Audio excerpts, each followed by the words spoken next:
Let's Get To presents 5, 4, 3, 2, 1.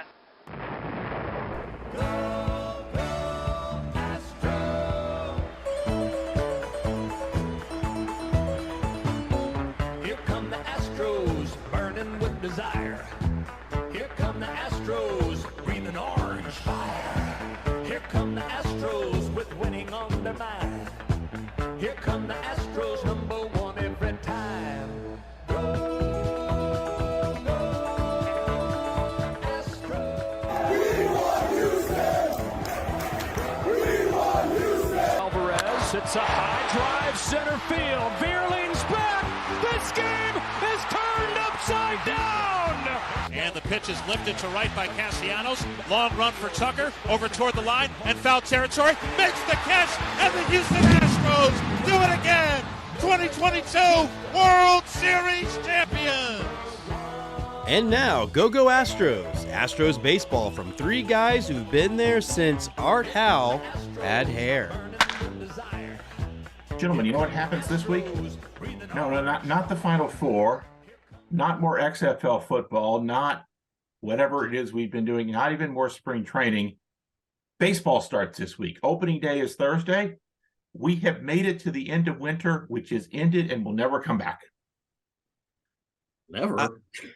Brian, that's all well and good, but did you have to bring up the Final Four a scant 12 hours after Texas lost? James, I assumed your position on basketball was that it's still America's greatest waste of time. It is. In fact, I even found that I like soccer more, but these jackasses made me care. So, but you're right. Baseball's back. I'm going to be there on game 2, guys. So you will get to see the ring ceremony. I will, yeah. I'm going to choose a carrier to watch broadcast because I've been waiting until the very last minute to turn FUBU back on. Yes, I guess there's that decision. Or if you're me, I've got to figure out what channel is extra innings and how much longer hockey season goes. So I have to go to the higher channels to watch baseball. They share channels, which works 5.5 months of the year. Do we even know if we're going to have baseball on TV in the Houston area on April 1st? Yes. We just don't know exactly what channel it's going to be on or who's paying for it. All right. I think Jim Crane's paying for it is my guess for a little while, but that's well, yeah, thanks, Uncle Jim.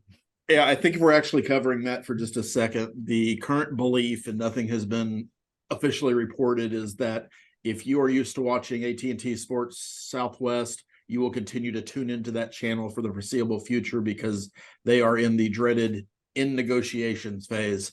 But at some point, Jim Crane and or MLB will obtain the rights to Astros broadcasts. And since there are existing carriage deals with Comcast / Xfinity, DirecTV, and one other that I'm not remembering right now, that will all they'll be on one of those things. It's just a matter of what number they stick it under. So everybody should be fine to do whatever they're normally doing, but nobody really knows. That's the latest. I'm sure there'll be more coverage of that this week. It becomes more pressing because Thursday is opening day. Spring training is over. The Cardinals finished spring training a day earlier than the Astros, which was a problem since they still had a game scheduled yesterday. But 24-1, which really will be good for the Astros goal differential when it comes to spring training. But I was impressed that the Cardinals were able to run back that extra point and get the full 1 point there. it's a ruse that they're playing Canadian rules. Yeah, it was. And I think and apparently the Astros went 14-10 and 4 ties because, well, it's spring training. No one cares. So I guess it's half a week. Doesn't matter. Hey, this week there's real baseball. This is our season preview episode of Go Astros. Our chance to take a look. We've been talking about sort of various different things, and it's our chance to take a bigger picture look at the team this year. I've developed 4 questions for us to talk about. One about the lineup, the rotation, the bullpen, and the front office that I think are big questions for the season. We'll start with the lineup. The stars are the stars. Kyle Tucker, I think he's good. I think he'll be real good. But the real question for me is, how do the second-tier guys in the lineup, the second-tier batters and depth pieces, guys like Chas McCormick, Jake Myers, David Hensley, who's now going to get a lot of run at second base with Altuve injured. It's something I've been writing a lot about on my Substack this offseason, because I think that's one of the key things of the season is, do those guys make contributions? And so what do we think? James, I'll start with you. I'll answer that. Jake Myers, what are your expectations? Well, I'll tell you, the funny thing is, I expect good things. I think the Jake Myers back in the conversation thing is interesting. I think you broke down on your Substack really excellently why. But I'll take a more like 1,000-foot view, and I like to work in my Emily Nyman shout out on one of my shows whenever possible. And she had the opportunity to go on a San Diego radio station to preview her Yankees, and they kept talking about, oh, the Mets are better, and she said, I'm still trying to figure out how to get past the Astros. She has them as the best team in the American League. I saw that I think it's MLB has the Astros lineup as the best lineup in baseball still with everything else. I'm interested to watch Hensley because despite my fear of lightning striking twice with Pena, I think you again broke down on your Substack really did a really excellent job of bringing back the thing that he is really good at is plate discipline. And I think that travels regardless of if he feels overwhelmed at the plate. I still think he's not, I don't see him becoming the guy that just hacks. And I think if you get a guy, particularly with the way I think the lineup is constructed, with it being a little deeper than last year, and I think his plate discipline, I think he's going to do just fine filling in until Altuve gets here. And I don't expect the Astros lineup at all to miss a beat, particularly even with the Chas Jake debate in center field.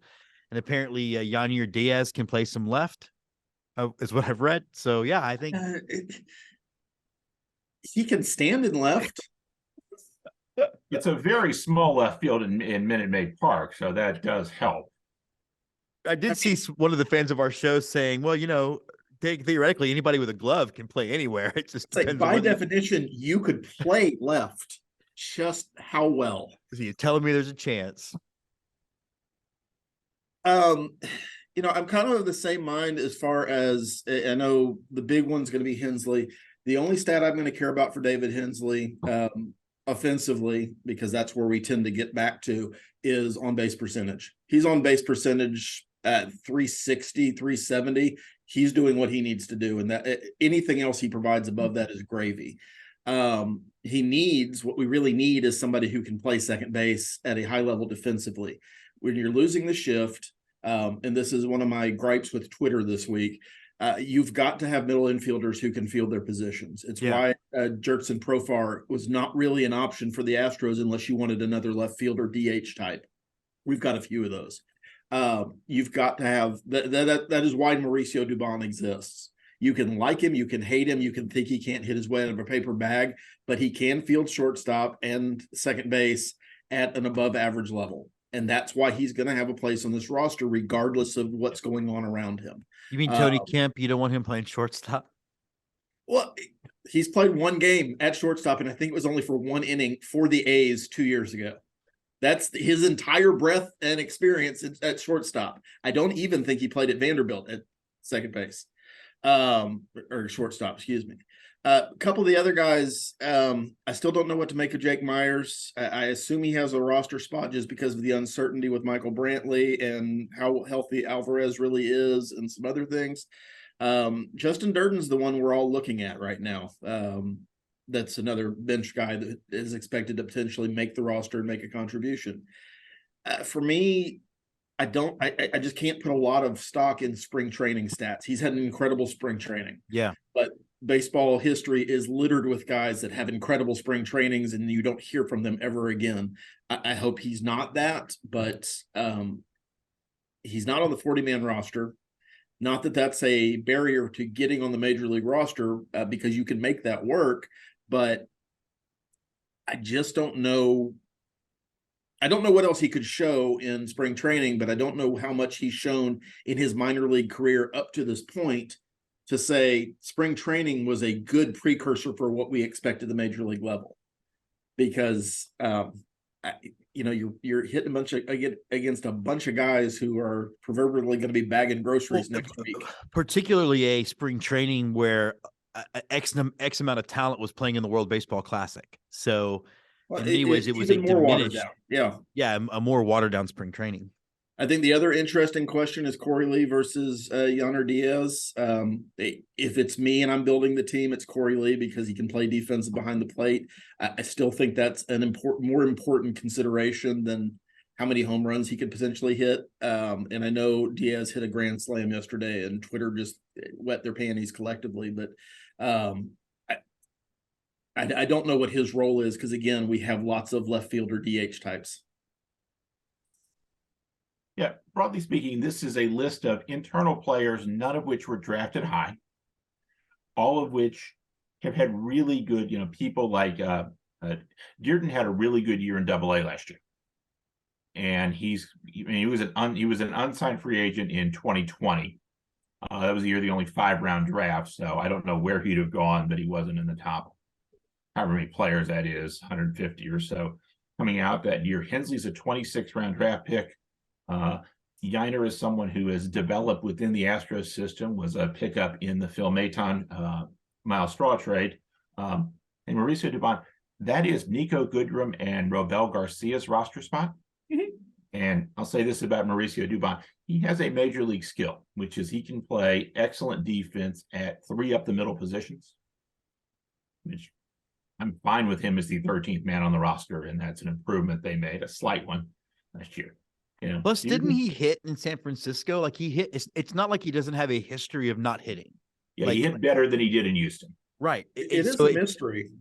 You acquire Mauricio Dubon, who, not a great hitter, but hit better when he wasn't with Houston. You acquire Trey Mancini. You acquire Christian Vasquez. None of those guys hit in Houston the way they've hit anywhere else. I wonder what happened. I know what happened last year. We won the World Series. But it's a little bit of a mystery that none of those guys performed offensively close to the expectations that the team had when they acquired any of them. Yeah, at the same time, they're able to develop lots of young players. So is that just something of they're not good with the Astros system, and hey, it'll take some time, and that's promising for Dubon, and well, good luck to Mancini in Chicago figuring out their hitting system. I don't know.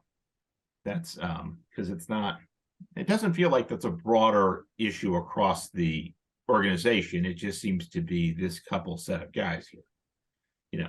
And I look at it as a positive. I think that there's a possibility to get more out of Dubon this year than they got last year. And so to me, it's the Dubon hate I do not understand in any way, shape, or form. For like you said, Brian, the 13th guy. Yeah.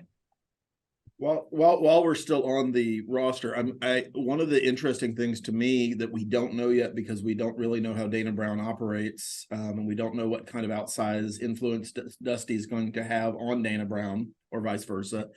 A guy like Bly Madras, who was acquired to be in the outfield rotation, didn't have a bad spring training. He didn't have a Justin Durden spring training, but he's getting on base 38% of the time, almost 39% of the time, 273 average. That's not a bad fourth outfielder in current Major League Baseball. You acquired him. Is that somebody that you want to give more of a chance because he does have some MLB experience and you have kind of a baseline to what to expect? So there's a lot of variables still. Anybody who's saying the roster's set at this point with 2 more games against the Sugarland Space Cowboys, and I expect a lot of roster back and forth between those 2 teams over the next 2 days, it's going to be kind of interesting until we get to Thursday morning. And furthermore, they don't have to fully what they do on Thursday morning isn't the final outcome. One is, and Michael Brantley will start the season on the IL. We don't think he'll be on there too long. This is where I'm knocking on wood. So somebody will go down, after that shortly. So again, lots of this are in play. If you bring up Bly Madras as the extra guy and he has a bad 2 weeks, well, then you could bring up one of the other guys, right? Yeah. I've talked about with the catchers. I'm not sure they're well served by having them both be backups in Houston. On the other hand, they're not served with having them because the team values knowledge of the pitching staff so much. They're not well served by having them in Sugarland. And they've got to figure out how to balance both of those two imperatives. And they both have spent enough time at AAA that they don't need more at-bats there to get ready. They just need more at-bats there because they have roster crunch. So they can continue, and Andy brings up a good point here. We don't know how Dana Brown, and notably 3 of the 4 assistant general managers from 3 of the 4 top guys in the organization from last year are no longer here. So, there could be different sort of ways of approaching this stuff between the new set of assistant general managers who were brought up from the inside the organization, and of course, the outside guy, Dana Brown, who we'll talk about more in a little bit. Let's move to the starting rotation. And the question I have here is more on the front end, as opposed to the lineup where we talked about sort of the bottom end. Will the younger-ish starters, I added ish in there because I'm not sure these guys are still young, but they still have reason to think they can improve. Guys like Framber and Javier improve and cover the loss of Justin Verlander. And I guess similarly, we can throw in there Hunter Brown, he models his wind up on Justin Verlander. So can he be a Justin Verlander clone? Probably not, but can he make up for that? What are expectations of these 3 guys? Andy, I'll start with you. I want to add Luis Garcia in that too, because he's still youngish. If they continue to pitch the way they've pitched over the last couple of years and progress the way they've progressed the last couple of years, I don't really think the Astros rotation misses a beat outside of that 5th starter, because there's a lot of uncertainty there. I think it's a little bit of fool's errand, and I hope we're all just amazed by it to expect Hunter Brown to repeat the kind of performance he had last year, where he pitched and I think allowed 2 runs in all of his appearances combined as a major league starter. He's a guy that if we can get 100 good innings out of him, that's going to be a pretty good win for us. I expect to see a few guys in that 5th slot as the Astros decide they need one. Valdez really should be entering the prime of his career, or close to the beginning of that kind of window. I don't expect a drop off from him, because what he does is not necessarily related to having a top flight fastball. He throws ground balls at an ungodly rate. And again, making David Hensley more important than ever, you're going to have Pena and Hensley on top of their game. Actually, Andy, I'll add in, I think Dubon starts most of the games at second base that Framber's pitching for that reason, including on opening day. So don't freak out if Dubon's the opening day second base. Nobody should freak about anything that happens opening day. Maybe that's the theme of our show today. You know what I'm going to freak about? You know what I'm going to freak out about opening day? They're going to unveil the banner out in the outfield. I hope the blower gets it off this time, the tarp off, without it getting stuck. I assume that they have rehearsed that this time. And it better fair, 2018, when they did it in 2018, no one had any experience doing that in the organization. So you learn lessons. Yeah. Act like you've been there this time. The other guys, I think Valdez is primed to take that next step. I think he steps up in a big way. I think Garcia, I just got finished saying you can't judge a lot on spring training, but Garcia looked really, really good in spring training. As in he's kind of taken a mental leap. He doesn't seem to be nibbling as much. I think taking away the rock the baby windup and delivery has caused him to have to focus more. Hopefully that continues to play out in the season. The big mystery for me is when and if we get Lance McCullers back, and if just me watching Lance McCullers for the last several years, but if he's your 5th starter, that's a pretty good position to be in. And I think we've got options, not great options if one of those guys falters, but we do have options enough to get us to an all-star break to reassess and potentially acquire another starter if that's what the Astros need. And I think that's probably the plan if you get to that point. Again, we don't know what Dana Brown's philosophy is on a lot of these things, but if you base it on what the Braves did, they acquired an entire new outfield and won a World Series. So he's not unfamiliar with making those big moves, or at least the decisions that goes into that. So I don't think we miss a beat without Justin Verlander, and that's weird because Justin Verlander is probably the best pitcher of our time. And won the Cy Young last year. Exactly. Yeah, I think it's the rotation. In many ways, it's the least part of the team. I'm the part of the team I'm the least worried about, and I agree. I mean, I think there's a reason why everybody felt that there was no attempt to really keep Justin. I think the other thing with Verlander is we all felt like there was some bullets dodged in his last few starts of the season, and we saw some of his starts in the playoffs. So I don't know that at some point Father Time is undefeated. We've said that before on the show. So to me, it feels very on brand for the Astros to have moved on from him at the age that he is in. I'm not worried. Having Lance not be ready is a bit of a step back, but in many ways, much like we had no idea who many of these guys were before 2020, 2021, I'm not even worried about who might have to share some of the fifth starter duties, because I have enough faith in the Astros' ability to develop pitchers among everything else that bring it on. I expect the Astros to run it back, and they're going to, and these guys are going to be a big part of it, a part of why. That's right, Andy, running it back, baby. Is that the theme? Like championships, we're going to let's get two. All right, would you say you're ready to rain? Ready to rain. I've looked at the forecast. It's ready to rain here in New Jersey, but that's a different story.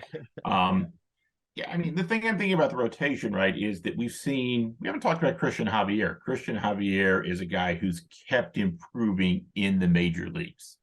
And that's a similar story with Framber Valdez. Both of them came up as pretty unheralded prospects. Not only were they unheralded because they signed late, they didn't sign at 16 and they signed for very low bonuses, but they're they're people who kept getting better. And so, hey, do they keep getting better in 2023? If so, you're in really good shape there compared again to what we saw with, to replacing Verlander. I guess the other big question is, it's particularly notable with Lance starting the season on the IL, is they have 6 high-quality starters, which is really good. Their 7th is Brandon Bielak, who is not quite Jake Odorizzi. And their 8th is, let's hope that all the player development works better than, works pretty well. So obviously health is a big key. Again, Framber, Javier, and Garcia are all people who've been notably durable throughout their career. I know I'm jinxing it by saying it, but yeah, thank you. So again, this is a place where improvement can happen. And I think there are relatively few places where that's the case. The reason for that is they won 106 games last year, right? So, they're not going to do that. If they do it again, that'd be awesome, but I don't expect that, right? But getting into 95 to 100, this would be a place where that happens. Another real big strength of this team is the bullpen, and we got to see so much of that in the playoffs last year. And saw somebody on Twitter had posted the Ryan Presley strikeout Brandon Marsh in Game 5 of the World Series, which has gotten buried behind some of the other great defensive plays that happened in that game, and of course the Jordan home run in Game 6. But to me, that's the key moment of that game. It's a bullpen that has, and I wrote about this week in my Substack, 5 really good options that are in the top 60 of all major league relievers. Right. They can go to any one of these people. It's a good bullpen. Will it be a great bullpen again in 2023, or will we see regression to the mean, which still means they'll be good but not top flight? James, I'll start with you. Well, I mean, I think the one thing about bullpens is bullpens are sort of, they always seem to be somewhat unpredictable, and bullpens can be the area of where you see performance drop off the most precipitously, the most quickly. However, again, all we can do is go with what we know. Your Substack again pointed out that 5 of the top 60 relievers, whatever it is on this bullpen. So I think it will be the best bullpen in baseball and will continue to be a strong strength of this team. Andy? I think for me, the key to the bullpen, and you hate to put it on one guy, is going to be Brian Abreu. If Brian Abreu can have a season in 23 like he had in 22, the bullpen makes all the sense in the world. I don't expect I don't want to pick on anybody, but as we say a lot on this show, bullpens are a crapshoot every year, and you can have the same guy for 3 years and get 3 different performances out of that guy, and that's the reason they're bullpen pitchers by and large. The guys I'm kind of curious about, Ryan Stanek. Good surface numbers, really bad secondary numbers, which is why he didn't pitch a lot in the playoffs. He's a guy that probably is going to take a step back because I just don't think his secondary numbers support the ability to maintain that ERA like he did. Nothing can support that ERA. I mean, but it's that's true. You look at the ERA and you go, wow, why didn't he pitch it? Because he gives up a ton of walks. If it's a 2.5 ERA, it'll be great, and it'll also be a major step back from what he had last season and an improvement on his FIP. But what I like, and I don't want to pick just on Ryan Stanek. There's a couple guys like that are a little bit iffy. Rafael Montero, unfortunately, I think is in that category for me because he did kind of start showing some signs of wear or the league catching up with him a little bit again at the end of the year. But what I like is that there's options that have performed and a couple of guys that are going to take a step up, I think. You look at somebody like Seth Martinez, who very quietly had a great season in the bullpen, the Astros. He's going to be sitting either on the major league roster or in AAA waiting to come up. Ronel Blanco is another one who the Astros looked like for a while they're going to try to turn into a starting pitcher, and they may still do that, but he's going to be an option for the Astros should they need them. And any of these guys could break camp. The one that surprised me was Matt Gage because he had a really, really good spring or was having a good spring up until the point that they assigned him to a AAA camp. He's got major league experience. He's got some pretty good major league experience with Toronto last year, and I expect to see him sooner rather than later. I suspect that he was sent to AAA camp as a go work on this for the first month, and then we'll see you when we need you. And Dusty wants to have a left-hander, so I think that's his role.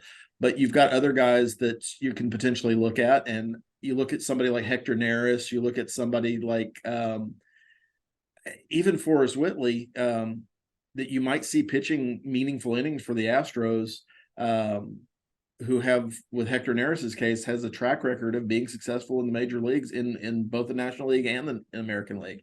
Again, I don't expect him to have the season he had last year, but anything close to it is a good thing for the Astros. So I'm not worried about the bullpen. I think there's lots of pieces there, but it's highlighted by Presley, Abreu, and a couple of others. And I think we're in a good spot right now, health being with us. Well, one of the things too is that you guys talk about there's this possibility of regressing to the mean, and that mean is still very, very good. Yeah. The offense is going to be better. And so I think that's what I love about how the team has just been put together, where we talked about this last week, even with losing Altuve, all that means is the offense is still the same until he gets back, and that offense won the World Series. So bring it on. And there's still Phil Maton out there in the wings frowning. It was his birthday over the weekend, and he celebrated by going to the DMV and doing other things that would not make you smile. At least he didn't hurt himself when he celebrated by going to the DMV. No, I talked about a lot of these guys on my Substack this week, and I will sort of echo Andy's point about Brian Abreu. I posted some projections that are based partially on previous results, but blend in the shape and stuff level of each of the pitches each person has, which is more useful for bullpens because that you can get information on that quicker than you can on, is 50 innings of fluke information. Ryan Presley, 6th best projected ERA, i.e. the 6th best reliever in baseball, which kind of fits with what we think. Brian Abreu, the 13th best projected ERA of any bullpen arm in baseball.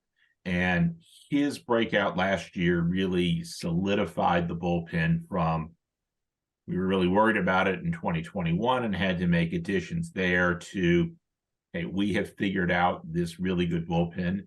And, we had really good, and we saw that in the postseason where they had an ERA of less than 1 in the postseason across all the bullpen arms, which is literally the best ever of any set of bullpen in a playoffs.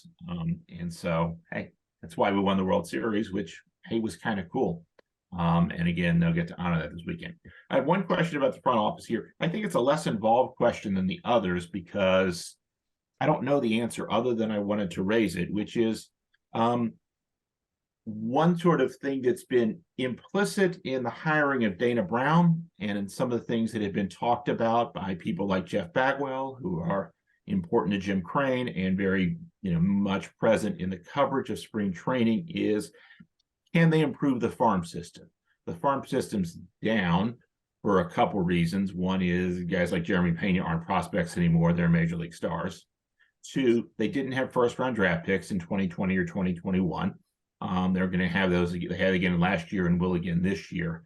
What are we looking for from the farm system this year? Can they produce something other than just, hey, here's a really good fourth infielder, here's a really good utility man, but can they produce another sort of star level player? Andy, your thoughts? I don't think there's anybody in the farm system currently that would be expected to be a major league frontline guy this year. I think they drafted 3 outfielders last year, and I've lost the name right now because I'm old, but the center fielder from Tennessee, Drew Gilbert. Yes, thank you. Gilbert's the one probably that's got the highest ceiling amongst the players in the farm system right now. He is probably targeted for Double-A if I had to guess, or he'll be there at some point this year. He's a different kind of animal compared to what else we have in the minor league system right now. He gets on base, he hits for power. He's a plus defender. And he's probably your heir apparent at center field within the next 2 years. I think it's just going to be a matter of him staying healthy and learning how to hit major league breaking pitches, which you just don't do in college, and you don't really get in the minor leagues until you get up to the higher levels. So this will be a big year for him, but he's probably your next guy. I think any help you see from outside the current major league roster is going to come from outside the organization, as far as the Astros needing a starter or a starting pitcher or another bullpen piece, because I just don't. There's a reason that we're ranked 27th in the minor leagues, and it's not a conspiracy. It's not people picking on the Astros. It's just we don't have as many bullets in our gun as other teams do. And as you pointed out, we don't have a lot of bullets, but the bullets have been really effective. But can you keep that up for a long time? You'd rather just have more bullets in the gun. And the odds say no, but yeah. I mean, maybe they do. Yeah. James. Well, I think first of all, yeah, the farm system is ranked 27th, but it was 29th last year, so that's moving up, baby. No, I mean, I'm excited to. I am excited to see what happens. I think we talked about the hiring of Dana Brown, obviously extensively when it happened. And I do think he might be actually the right guy for the state that the Astros are in now, in the sense that they do need to rebuild the farm system without having the benefit of number 1 picks, because they're just probably not going to have one for a while. I do think I am at the point where I'm sitting here going, you know what? They've not disappointed us yet. Until they do, I'm going to have nothing but confidence in the Astros' ability to plug and play either from the farm system or, like Andy said, from outside the organization. I don't know. I woke up feeling very positive about this club's immediate future. And I think it'll be interesting to watch to see what Dana Brown does as far as keeping that rebuild and how he uses what assets they do have in the farm system right now. So it'll be fun. It's not hard to wake up feeling positive about the defending World Series champions. Plus, I finally get to wear this new polo I've been waiting to unveil on the show. There you go. Awesome. I mean, it's. Did I lay it out Saturday? Sure. Yeah. The big theme this week will be the 2022 championship, right? They'll unveil the banner on Thursday. They'll give out rings on Friday. They'll wear the gold jerseys, which are one of my favorite. I do think, go look this up on Google. I do think they should wear the uniforms of the 1905 Giants that said World Champions rather than Giants across the chest. But, this is no one does that anymore. And I think that's we don't flex as much as they did back in 1905. That would certainly cement the hatred that the undecided MLB fans about the Astros. Are there anyone undecided left? I don't know, right? But really, it doesn't sort of matter here. Is there any reason to think they won't? What will it take for them not to win the division? Baseball. I mean, it's baseball. I think for as much as it's a hard game to predict, even though I think it's the sport ruled the most as far as being able to find statistics and trends underneath statistics and trends. Yeah. I just don't. I think that it's easy for us in Astros view, and I don't mean the two of us, because I think, or the three of us, because I think we do a really good job of having a healthy outlook on things. But if you look at, it's easy to get focused on what doesn't go right for us and forgetting about the fact that the Yankees have lost an entire starting rotation just about. And Seattle had a couple of moves that were, I guess, sort of big, but nothing else to actually plug holes that they had. I outside of baseball and weirdness, I think they win the division and it's not close. Andy?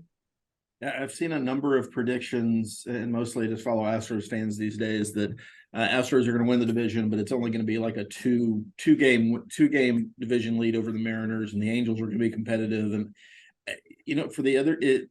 for us, it's about health. We stay healthy. There's no reason not to win the division.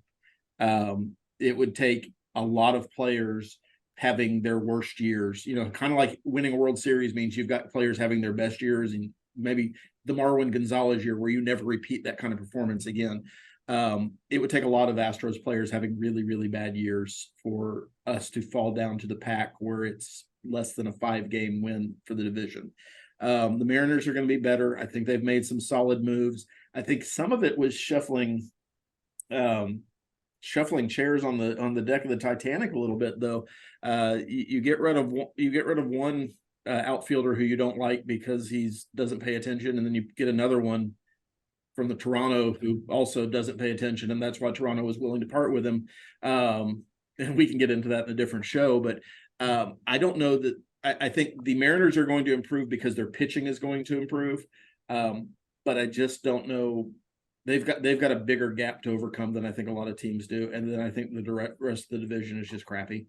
They just are. The Angels will have a little run in there somewhere. The Rangers will probably creep up towards 500 again, but they spent $150 billion last year and got a 7-game improvement. If they do that again this year, they're still 10 games under. So I'm not worried about the division. I'm worried about us staying healthy and not panicking when these first couple of months, if these first couple of months we're playing 500 baseball, because that would be kind of par for the course for the Astros. Yeah. And I just, we've talked on this show a bunch. We've talked on this show since the show began about how we perceive, at least Andy and I perceive, a national media bias. And yet all that national media has us ranked in their ranked one in their power rankings and picked to win the division going away. And many picking us to win the World Series again. I think all of those things should, as Andy said, there might be some bumps in this first month, and there might be some, waiting for Altuve to get back before the stride really gets hit. Understanding that baseball is a long season, and what happens in April and May matters about as much as what happens in spring training. I think the other thing for me is that if the Astros get off to a slow start, if we have a major injury, I'm looking at Spot Track right now. We're about $40 million in change under the tax threshold in our current payroll. So there is room to go fix problems if they pop up during the season. And I have a feeling that with Dana Brown, again, we don't know how he's going to be as a general manager. But I do know whatever the three of us individually think about Jim Crane, he has proven that he will allow his GMs to go out and acquire people if there's a need to go acquire those people. And at some point, it is kind of payroll be damned at a certain point in the season. So I'm not even worried if Alex Bregman falls off an exercise bike or washing his monster. What did Jeff Kent do? Washing his monster truck? Well, watch your mouth. I'm trying to think of these stupid injuries Astros have had. Moises Alou tore his ACL on a treadmill during spring training. Jeff Kent, not with the Astros, hurt himself washing his monster truck, missed part of a season. I mean, there's those things that can happen, but there's flexibility to fix those things. And I think there's a desire to defend the title. So and I also think too, and I know it's hard for me to see hurdles that we can't overcome this year. And Brian, I think the other thing too is I do think, again, we all have different opinions of Jim Crane, and I don't necessarily think him to be a super scrupulous human being. However, I do think he understands that winning makes him more money than simply doing the Pirates thing of not. and getting along. And I think he understands when he sees. I think he wants to keep this thing going. I think he has plans for real estate plans for around Minute Maid Park. I mean, there's all these irons that he has in the fire that are dependent on the Astros continuing to win. Yeah, but all this gets back to the farm system point, is that I think they're willing to spend and they're willing to make moves at the deadline. The question will be, they've done this throughout history, but the question is, do they have the pieces to acquire that? And again, if the farm system improves, that would be really helpful. The good news is, regardless, is that this weekend, again, banner unveiling, rings, gold jerseys. It's a celebration of 2022. We should enjoy the heck out of this. Instead of saying, what your random thought is, what are you going to do this week to enjoy the 2022 championship and the sort of defending it? Andy, I'll start with you. Well, first of all, I'm enjoying the fact that the Astros had enough of a line on Gold Rush Day that they probably paid for. Just looking at the roster, they easily paid for Framber Valdez's salary in that one night. So, good for them. Fans are engaged. Fans are very excited about what's going on with the Astros, and rightfully so. I'm not going to any games this opening weekend unless tickets miraculously fall in my lap, and I'm okay with that. I'm going to sit down and enjoy the peace and quiet Thursday night and get, for things like banner unveilings, I think it's great to have the TV, my 65-inch TV, where I can see everything and not have to worry about somebody dancing on the dugout or standing in front of me because they're trying to videotape the whole thing that's going to be on YouTube 30 seconds after it's done. So I'm going to crack open a bottle of Whistle Pig, watch the banner unveiling, and enjoy the fact that real baseball is really back, and the void is now closed. Much like in 2018, Brian, Jessica and I will be at game 2 and 3. Very excited to see the ring thing happening. And, when that, and in 2018 on ring night, Reddick hit a inside the park home run. So I expect nothing less than that from Kyle Tucker, who will be playing right field instead of Reddick. So I'm excited, and I plan on spending the majority of this year celebrating this championship, because they don't come along all the time, and I don't want to become one of those fan bases that gets over its skis about anything less than a championship is a shitty season. So that's going to be me. Yeah, one I'm writing on that this week on my Substack, so look for that.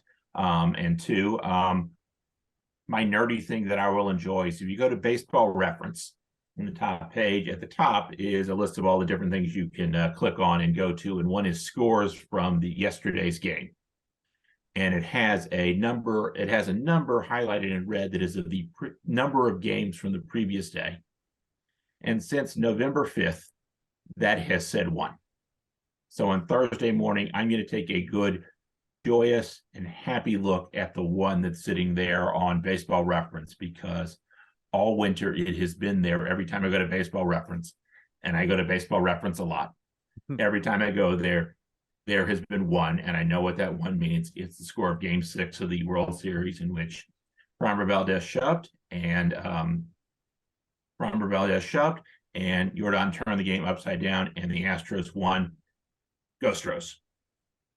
Hey, University of Houston. You're not a you're not a big time school.